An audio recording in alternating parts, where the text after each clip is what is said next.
बिस्मिल्लाहिर्रहमानिर्रहीम। क्लास आपने page number 64 open कर लेना है, जिसमें आपको डेफिनेशंस हमने जो स्टडी करनी है वो है लाइबिलिटीज़ से। लाइबिलिटीज़ क्या होती हैं? ये डेट्स और ऑब्लिगेशंस होती हैं जो कि हमने पे करनी होती हैं, जो पास्ट ट्रांजैक्शन से हुई होती हैं लेकिन हमने अभी तक पे नहीं किया होता, अमाउंट हमने फ्यूचर में पे करनी होती है। तो इनको बेसिकली ऑब्लिगेशंस या रिस्पॉन्सिबिलिटीज़ कहा जा सकता है, जो हम पर बर्डनाइज, हम इसकी वजह से बर्डनाइज होते हैं और हमने पे करना होता है। उसके बाद लिक्विडिटी, कंपनी की फाइनेंशियल एबिलिटी है कि वो अपने पे जो ड्यूज़ हैं वो पेमेंट उनकी ड्यू डेट पे कर देते हैं, तो इससे इनकी लिक्विडिटी ज़ाहिर होती है। ये एक फाइनेंशियल एबिलिटी है जो कि डेट्स को पे करती है टाइम टेबल के अकॉर्डिंग जब वो ड्यू हो जाते हैं। नेक्स्ट है negative cash flow. Negative cash flow का मतलब ये है कि जब आपका आंसर कैश फ्लो स्टेटमेंट का जो बैलेंस है वो नेगेटिव माइनस में आता है, जिसका मतलब ये होता है कि आपके पास कैश की कमी हो गई है, आपकी रसीद्स कम हो गई हैं, पेमेंट ज़्यादा हो गई हैं, क्योंकि हम कैश रसीद्स को ऊपर रखते हैं, पेमेंट को नीचे रखते हैं, तो उसे कहते हैं नेगेटिव कैश फ्लो। उसके बाद ऑपरेटिंग एक्टिविटीज़ हैं।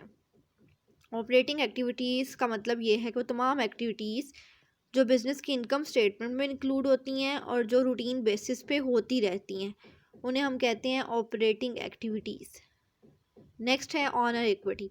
ऑनर इक्विटी का आपको पता है ये इन्वेस्टमेंट होती है बिज़नेस में। ऑनर जब इन्वेस्टमेंट करता है तो उसको हम कहते हैं ऑनर इक्विटी। इसमें से हमेशा इसमें बैलेंस शीट में प्रॉफिट प्लस होता है और प्रॉफिट में से रिटेन अर्निंग्स भी रखी जाती हैं। नेक्स्ट है पार्टनरशिप। पार्टनरशिप का मतलब ये है कि ये एक ऐसी फर्म और बिजनेस ऑर्गेनाइजेशन है जो दो या दो से ज़्यादा लोग मिल के बिजनेस को करते हैं, उसे कहते हैं पार्टनरशिप। पार्टनरशिप में वो प्रॉफिट और लॉस को इक्वली या according to agreed ratio share करते हैं। नेक्स्ट है पॉजिटिव कैश फ्लो।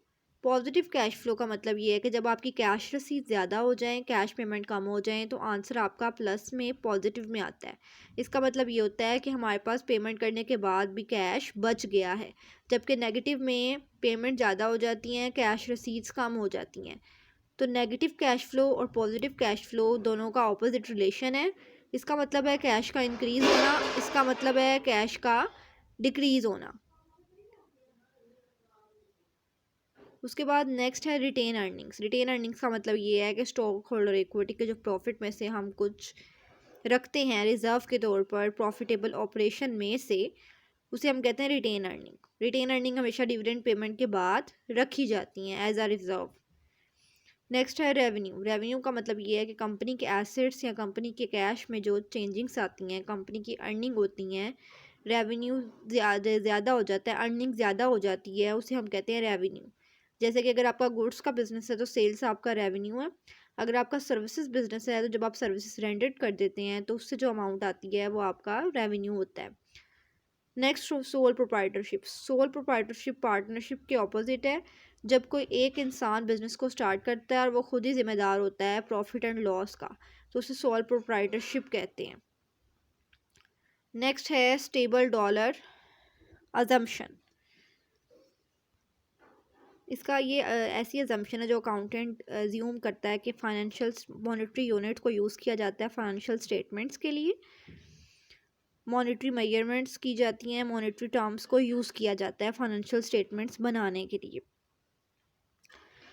और ये जो है स्टेबल टाइम के साथ स्टेबलाइजेशन उसकी देखी जाती है और चेंजेस जो उसमें आते हैं वो देखे जाते हैं कि मॉनेटरी टर्म्स और मॉनेटरी यूनिट्स में क्या चेंजेस आ रहे हैं और उन चेंज का इम्पेक्ट फाइनेंशियल स्टेटमेंट्स में क्या हो रहा है। नेक्स्ट है statement of cash flow. Statement of cash flow का मतलब ये है कि जब हम operating activities, investing activities, financing activities, तीनों एक्टिविटीज़ का कॉम्बिनेशन बना लेते हैं, उनकी कैश रसीद, कैश पेमेंट को इकट्ठा कर देते हैं, उससे जो अमाउंट बनती है और अमाउंट आती है उस तमाम एक्टिविटीज़ को हम स्टेटमेंट ऑफ कैश फ्लो कहते हैं। स्टॉक होल्डर इक्विटी का भी आपको पता चल गया है। नेक्स्ट है लास्ट में विंडो ड्रेसिंग। विंडो ड्रेसिंग का मतलब ये है कि जब इंटेंशनली जो मैनेजर्स हैं कंपनी के, स्पेसिफिक मैनेजमेंट बिजनेस को अच्छा दिखाने के लिए, स्ट्रॉन्ग दिखाने के लिए इनकम और बैलेंस शीट को खुद से स्ट्रॉन्ग कर देते हैं, खुद से अमाउंट्स डालकर, अमाउंट पुट करके उसको स्ट्रॉन्ग बना देते हैं। यहाँ तक आपकी डेफिनेशंस जो रह गई थी वो कंप्लीट हो गई।